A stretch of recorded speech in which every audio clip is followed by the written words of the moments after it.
Welcome back to the Real News Network and Reality Asserts Itself. I'm Paul Jay, and we're continuing our series of interviews with Kamau Franklin, who now joins us again in the studio. Thanks for joining us again. Thank you. So just quickly, Kamau currently serves as the Southern Regional Director for the American Friends Service Committee, a Quaker social justice organization.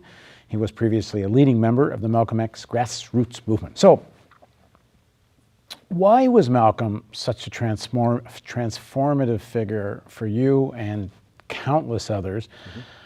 In terms of his theoretical clarity, if you will, he described himself only 2 years or so before he was assassinated as being a robot in terms of the influence of the Nation of Islam and the way he kind of had bought into this whole cult.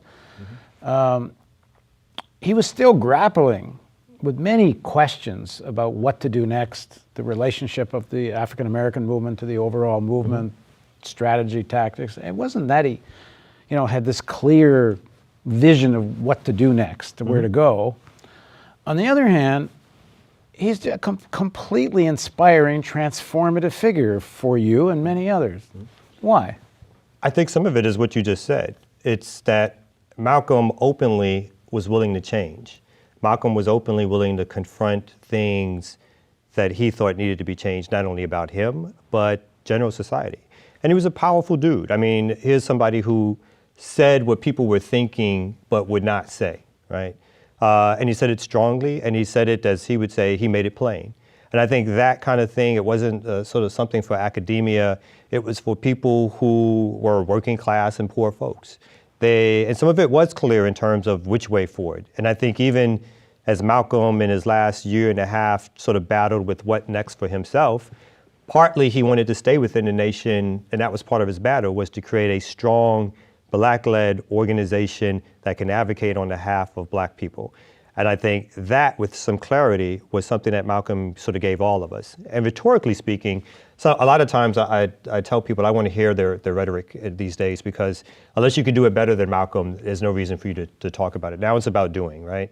And I think Malcolm gave us that sort of clarity around who we are as a people, our history, our background, where we came from, what has been done to us. And I think he also, though, pointed in some ways which way forward in terms of the type of organization and organizing that needs to happen. And lastly, I'll say that, I said this at some other point, that Malcolm has been very sort of poorly talked about in terms of his organizing skill and apparatus. I think in terms of my own organizing, particularly when I was in my 20s, Malcolm became a model of someone who taught you how to go fish for people, taught you how to motivate people, taught you how to get people in a room and how to talk to folks and get them to believe that they can make changes in the world. And I think that's what makes him so powerful for me and a whole bunch of other people, that you felt like this is somebody who is talking from their own personal experiences that may or may not come very close to things that you've experienced, telling you how they've changed their lives and how they've made a difference in their lives and how you can make a difference in how you see the world and do things in the world. Like all leaders, especially leaders who die, there's a great battle over interpreting and fighting over the real meaning of so-and-so. And I hear two, I'm sure there's more than two, but two basic kind of camps I hear, is that Malcolm is the representative leader of the fight against white supremacy, and others that say he fought, and by the end of his life, it was white supremacy, but white supremacy is a product of a capitalist system, so he's also anti-capitalist, where that first camp sort of imagines even a Black capitalism would be okay, because the real problem is just white supremacy. What do you make of that? Well, I think usually people break it down into whether or not Malcolm remained a nationalist, right? Whether or not Malcolm X was devoted first and foremost to organizing within the Black community, and or whether or not Malcolm became an internationalist, and so therefore thought that the more important thing was to organize amongst all different sets and groups of people and include Black struggle within that. So if I were in a camp, I think I'm probably more in that Malcolm was a nationalist to the day he was assassinated. That his experiences led him to understand and believe that you have to work in solidarity with other folks and other groups, and obviously to sort of like to take away some of the harsh sort of racial rhetoric that he learned and preached in the Nation of Islam, right? All whites are devils. and Yeah, such, yeah. I think Malcolm still had hostility towards white people in general, as other folks who knew him would say in other books and interviews that I've seen, that he was a harsh critic of what he saw as white America's continued dominance, arrogance, and oppression against black people. But I think he'd moved to a point where he wanted to work with everyone and anyone that he thought was interested in solving the problem. And I think the battle lines become whether or not Malcolm can be claimed. I think there are a lot of folks in the socialist camp who began sort of reinterpreting Malcolm and sort of had the first sort of post-Malcolm assassination opportunity to write books about Malcolm. And George Breitman is a perfect example, to write books about Malcolm and talk about what his worldview was becoming. And I think that led us down a path of who was Malcolm at the time of his assassination, which again is hotly debated within organizing political circles. Still to this day, when people speak about the book that Manning Marable wrote, and people sort of contest that with other writings about who Malcolm was at the time of his assassination and what he was becoming. I mean, in terms of what he was becoming and who he was still forming his ideas about things. So, you know, he can be an inspiring figure without, you know, it's not that Moses came down with some tablets with the truth written on a piece of stone. I think and I think anybody who reads Malcolm to sort of figure out a which way forward, I think there's enough there for us too. Whether or not Malcolm had all the answers, right?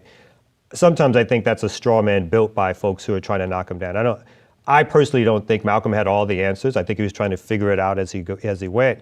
But I think, again, one of the things that is most sort of interesting or important about Malcolm is that he tried to build a black organization of some consequence that was working class and poor in terms of who its membership were, that talked about ideas around black self-determination and control, and then it later also talked about ideas of working with all sincere people to solve issues and problems. I think that roadmap that was set out was something that's broad enough for a lot of us to sort of like say, hey, that's something that we can follow and get behind, but obviously not specific enough for us to sort of resolve all the issues that are about society. You wrote a chapter in a book that Jared Ball and Todd Stephen Burrows did a collection of articles on the title, A Lie of Reinvention. And in your article, you have, I don't know if you would call it criticisms, it's more things you consider either weaknesses or limitations of where Malcolm was at. So let's talk about some of them. You write, some of the more humanizing aspects that Marable, and your chapter is essentially, the whole book's actually a critique of Marable's book on Malcolm. Marable could easily have explored include the following. Why Malcolm continually allowed himself to be sidetracked and drawn into a fight with the Nation of Islam after leaving that organization. That no-win situation distracted him from his work and increased hostilities on both sides. So I'll talk a little bit about that. I mean, what were examples of that and why did he? Well, starting with why he did, because he got into a personal war with Elijah Muhammad. I mean, as some folks who will know, right, Malcolm discovered or found out that Elijah Muhammad was having affairs with young secretaries and having babies. And Malcolm's first instinct was to try to protect the Nation of Islam and its leader by coming up with a story based on biblical texts and the Quran as to why this was acceptable.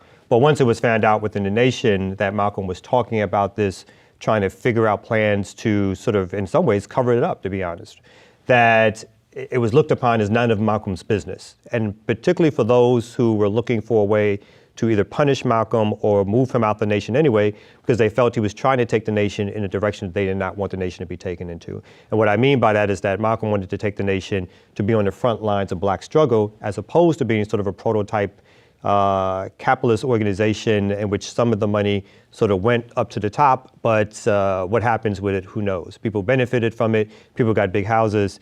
Some folks wanted that to stay, right? So that became a basic feud.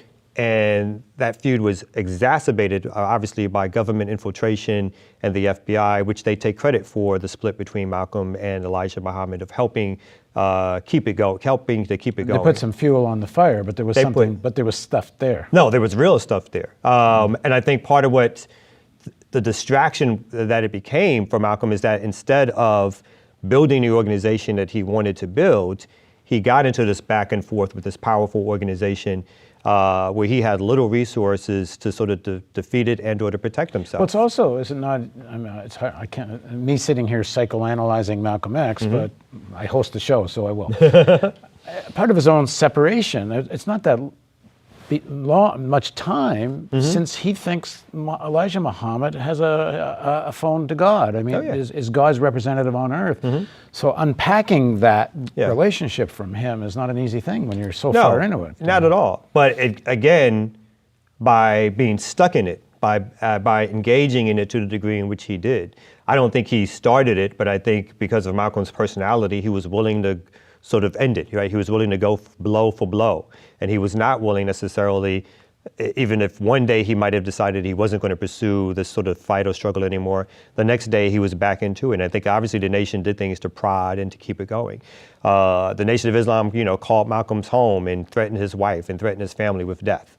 They refused to let him keep the home that he lived in for probably 10 years in terms of his work with the nation, because the deed was never in his name. It was in the name of the nation. And they probably figured, well, we gave you the platform to get famous, so you owe us. Yeah. We gave it to you, we can take it away. Yeah, and we can take away your life too. And so in some ways, obviously, that puts you in a certain psychological mode of protecting yourself and your family. But I also think that it's a destructive mode when it sort of hampers this person who is thought of as a leader of a larger community, who actually had larger duties to take care of, not only family duties, but community responsibilities in terms of what he was doing and was professing and the road that he was on. I think this sort of being stuck in that fight, and I'm not saying it was easy to get out of it, but being stuck in that fight was sort of detrimental to what could have happened. All right, you go on to write, why Malcolm believed that Elijah Muhammad or any human being was more than human and in fact divine. Indeed, Islam may have offered him a spiritual path out of the muck and mire of drugs and street life, but it also blinded him from drawing needed conclusions earlier and led to his downfall. Yeah, I mean, I think this is my own personal opinion, right? I'm not someone who subscribes to any religion or spiritual practice. But I think Malcolm in his autobiography talks about this a lot in his final chapters, that he put so much faith in another human being, so much of his will and his time and his devotion was not just to the organization, but to this single individual and what he thought this individual meant in a spiritual way, that it blinded him to the faults of this particular individual, which made it so much more startling or dramatic for him when he thought that this individual was somehow, when he figured out that this person was not as divine as he had once thought he was. And for someone like me, it makes sense, and that's like, why would you think of that in the first place? But when someone is looking for a way to survive and to sort of pull themselves out of a situation, someone once, I remember, quoted as saying that if you're drowning, you grab onto the sharp edge of a knife if you can get pulled out. And this is not to suggest that the Nation of Islam has not done what I would consider really good work in the Black community. But I also think there's a limit to what it can do because of some of its spiritual beliefs about what the religion of Islam can do for us, and or any religion. You also write, why Malcolm made so many openly contradictory statements on the way forward for Black people in America and the world. For example, although publicly he would say he was willing to work with a wide array of groups, he was continuously bashing those groups, and not a very good way to create unity. A lot of people kind of speculate that he looked like he was on the path to maybe where he and Dr. King might have even teamed up in some way. And I think there's a possibility of that. I think Malcolm started doing things like he went to Selma in '65. He had conversations with Dr. King's wife. I think he wanted to be more involved in the traditional civil rights movement, but on his own terms, right? So for Malcolm, that wasn't necessarily just about passing legislation, although he thought that was a part of it. It was more than just sort of breaking down laws for sort of equal treatment. It was about what the resources are that are going to be coming into the Black community and who controls those resources. What are the institutions that need to be built within the community? And we'll get into that more later, but you write while he talks about that, he continues to bash. What is that? I think he couldn't help it. I think it's just part of his personality. I think for Malcolm, he had such a problem with what he thought was the sellout position of many folks in the civil rights movement who were willing to, either want to become prominent people or get paid by sort of the state or It wasn't nonprofit just bashing, there apparatus. was truth to all that. Yeah, which there was a lot of truth to it. But on the one hand, if you're going to say you want to work with some of these folks, if one day you're trying to work with them, but the next day you're calling them Uncle Toms, it's going to be a hard working relationship. So Did he stop critiquing King? no, I don't think he ever really did. I think he tried, right? I think he made probably an honest and earnest effort to try, but I think he fundamentally had different beliefs than King. Even the practice of sort of nonviolent civil disobedience was something that for Malcolm X, sitting down to get fire hoses blasted on you or potentially get hit over the head was something that he just could not sort of sustain or fathom or figure out. It was, you are a human being, and if someone tries to attack you, you don't sit there and take it. You either respond in kind or you get out of the situation, right? That's no way for any human being to try to gain their quote unquote freedom or liberation. And only in America would someone suggest that black folks, based on our treatment here in America, need to again continue to sort of succumb to that kind of treatment in order to get our freedom. I think it was antithetical to anything that he believed in and continued to be until his death. Although it's kind of interesting, near the end of Dr. King's life, at least in terms of his analysis and public positions, he becomes far more radical. It was, the end of Malcolm and near the end of King, they feel like they'd be a heck of a lot on the same page. Yeah. I think when you think about foreign policy and even some domestic policy issues, they may have had different tactics about where they wanted to go, but I agree that politically they both started thinking about some similar things. And I think Dr. King was influenced by the Black Power movement to a degree that's underplayed today because everyone is stuck on trying to present a 1963 version of Dr. King in the March on Washington for obvious reasons, right? Those in charge don't want you to see a radicalized Dr. King was the challenging. Revolutionary King. Exactly, yeah. Who essentially connects the war abroad with poverty at home and capitalism. Yeah. And they don't want you to see that King, right? And that King matches up well with Malcolm intellectually. You could see those folks joining together with a whole bunch of other people in some stated purpose. And that would be a threat. Yes, that was definitely a threat. I mean, you can imagine why people would want those two guys dead. Yeah, I mean, there's an important FBI COINTELPRO document that talks about, again, that takes credit for exacerbating the feud between Malcolm and the nation, basically destroying the closest thing to like the leadership of a black militant movement, and then making suggestions of who could follow. And then later on, them talking about who they should put in not only Malcolm's place, but Martin's place as to who should be leading the black movement. So they took these folks seriously in terms of what they could do in changing and bringing people out into the community and having people be a force for trying to change what their conditions were. If you take your point, how much the Black Power movement influenced Dr. King, and the Black Power movement is so much an outgrowth of Malcolm, yes, exactly. You wind up with how much Malcolm influences King. Yeah, I think many people say that the movement came into the 60s belonging to Dr. King and those related to him, but it certainly exited the 60s a lot closer to Malcolm X's position, line of thought, and sort of personality. Sometimes, again, to I think our great advantage, but also sometimes to our detriment. I think sometimes those of us who get politicized in that way are so interested, again, in recreating sort of the rhetoric of Malcolm that we forget about the strategies and work that not only Malcolm, but the larger civil rights and Black Power movement had around changing conditions. Okay. In the next segment of our interview, we're going to talk a little bit about self-determination and its relationship to the People's Movement. Please join us for the continuation of Reality Asserts Itself on the Real News Network.